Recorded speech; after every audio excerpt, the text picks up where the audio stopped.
मयूरी जे Chauhan, Indira Nagar 1 primary school. नमस्कार बच्चों, आज हम कक्षा 8 में हिंदी विषय में इकाई नंबर 7 सोच अपनी अपनी की समझ पाएंगे। किसी विषय के पक्ष और विपक्ष में तर्क वितर्क सहित अपने विचारों की अभिव्यक्ति ही वाद विवाद है। वाद विवाद मौखिक भावाभिव्यक्ति का अत्यंत प्रभावशाली तथा महत्वपूर्ण रूप है। वाद विवाद में किसी एक विषय को निर्धारित कर लिया जाता है। कुछ विद्यार्थी उस विषय के पक्ष में तथा कुछ विपक्ष में अपने अपने तर्क इकट्ठे करके कार्यक्रम के दिन श्रोताओं के सामने प्रस्तुत करते हैं। एक वक्ता पक्ष में अपने विचार रखता है तो उसके बाद का विपक्ष में। इस प्रकार वक्ताओं को अपनी बात की पुष्टि तथा विपक्षी के कथन के खंडन का अवसर मिलता है। नीचे दिए गए चित्र को ध्यान से देखिए, फिर उन पर आधारित प्रश्नों के आधार पर कक्षा कक्ष में वाद विवाद करवाइए। बच्चों, आप देख सकते हैं कि एक चित्र जो है गांव का दिखता है और दूसरा चित्र शहर का। तो इस विषय पर यहाँ प्रश्न दिए गए हैं, उसके उत्तर आपको देने हैं। पहला प्रश्न है, दोनों चित्रों में क्या अंतर है? तो हम देख सकते हैं कि साफ साफ एक चित्र गांव का है और दूसरा नगर का है। गांव के चित्र में नदी है, उसके घाटों पर नहाते, कपड़े धोते, पानी भरते और काम करते लोग हैं। गांव में कच्चे घर हैं, लोग मामूली कपड़े पहने हुए हैं, लेकिन गांव में बड़ी शांति का वातावरण है।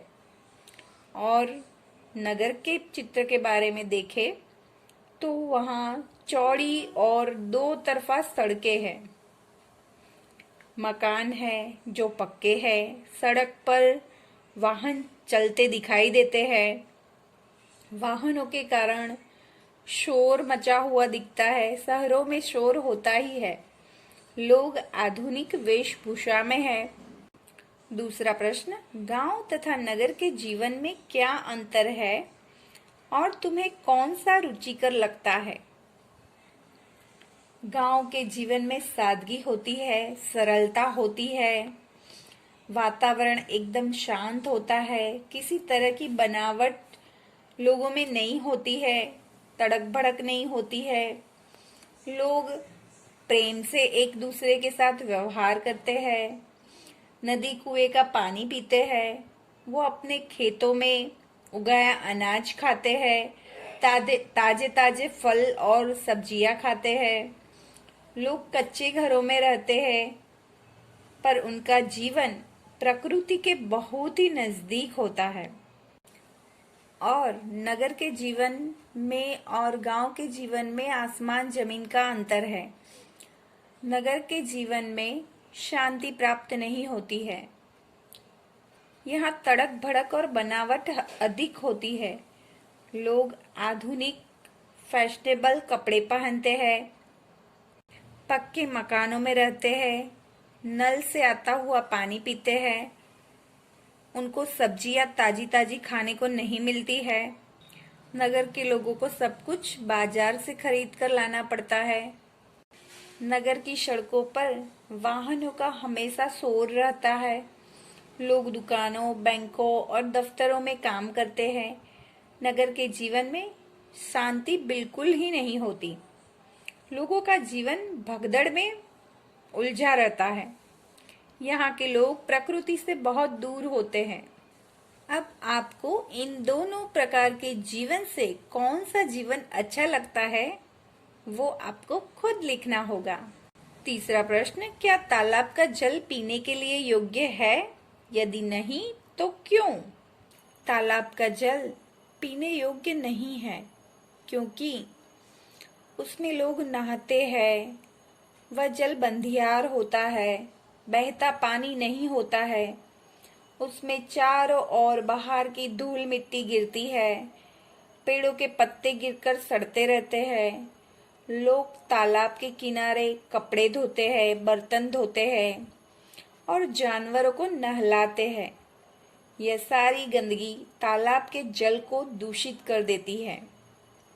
ऐसा दूषित जल पीने से हमें जानलेवा बीमारियां हो सकती है। इसीलिए तालाब का जल पीने योग्य नहीं होता है। उसके बाद नीचे दिए गए मुद्दों के आधार पर विज्ञान वरदान या अभिशाप, इस विषय पर कोई एक पक्ष में अपने विचार कारण सहित बताइए।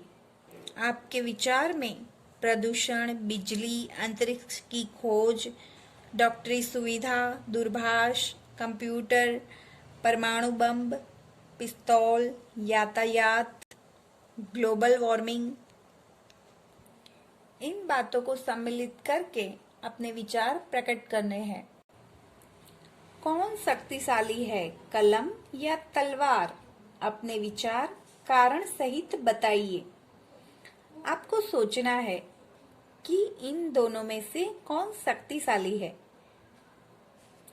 देखिए, कलम लिखने का काम करती है, वह हमें आनंद देती है, सुख एवं शांति भी देती है। हम लिखी हुई बातों को लंबे समय तक अपने पास रख सकते हैं और जब मन चाहे पढ़ सकते हैं। कलम से लिखी हुई बातों को पढ़कर कितने ही लोगों के जीवन परिवर्तन हो गए हैं। कलम में वास्तविकता में बहुत ताकत होती है, जबकि तलवार युद्ध में काम आती है, लोगों के अंग या फिर गले काटती है, लोगों का खून बहाती है। उसकी शक्ति कुछ समय तक ही रहती है। तलवार रक्षा का साधन जरूर है, पर कलम के आगे वह कुछ भी नहीं। इसलिए हमारे विचार से तलवार की अपेक्षा कलम अधिक शक्तिशाली है। इसके बाद सामग्री पढ़िए और उनके आधार पर प्रश्नों के उत्तर दीजिए। बहुत दूर जन्म ले रहा है धरती जैसा ग्रह। यहाँ पर जो परिच्छेद दिया गया है उसे आपको ठीक से 2 बार पढ़ना है, समझना है, फिर उसके उत्तर लिखने हैं। अच्छा बच्चों, ऐसे ही किसी नेक्स्ट वीडियो में हम फिर से मिलेंगे। तब तक के लिए बाय बाय।